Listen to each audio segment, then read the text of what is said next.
we are at the Westin conducting an exercise of a simulated hurricane.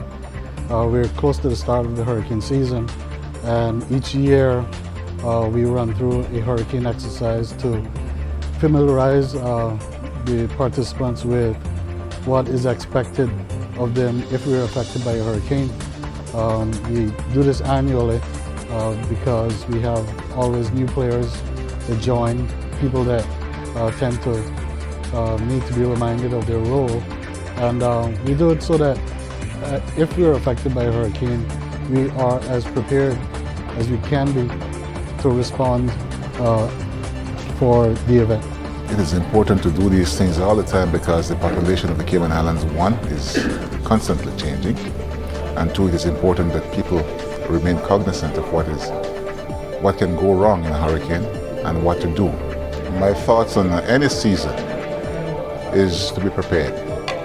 It doesn't matter whether they say the season is going to be active or inactive. They say that this season we should see a decrease in activity, but it only takes one storm to go through Cayman and cause you devastation.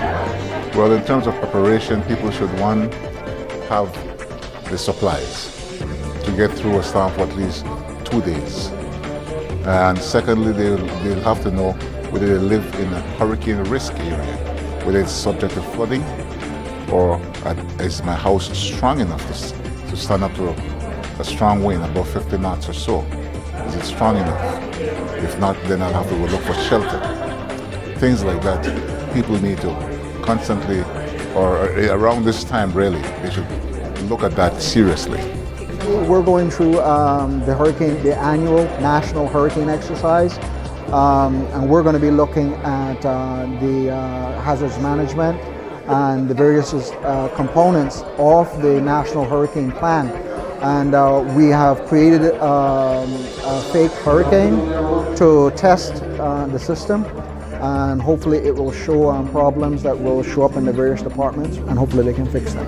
A key benefit to having an emergency plan is, one, to build assurance with the public that we are prepared, that we have considered many scenarios that could go wrong within the Cayman Islands, and having a test exercise just builds our confidence in our own emergency response teams and plans, and gives us a chance to evaluate and tweak those aspects that need to be rectified. What this means to the public is that they can rest assured that we have a plan, and when we state a warning or we give an instruction, that the public is to follow that because we've thought this through. One of the reasons that this exercise will be beneficial is that there has been about 3 years we haven't really been affected by a storm, and the old adage, you use it or lose it. We haven't had an activation, we haven't had to respond, so this gives us an opportunity to refresh our memories and to refresh our responsibilities so that we would know what to do and how to do it when the time comes.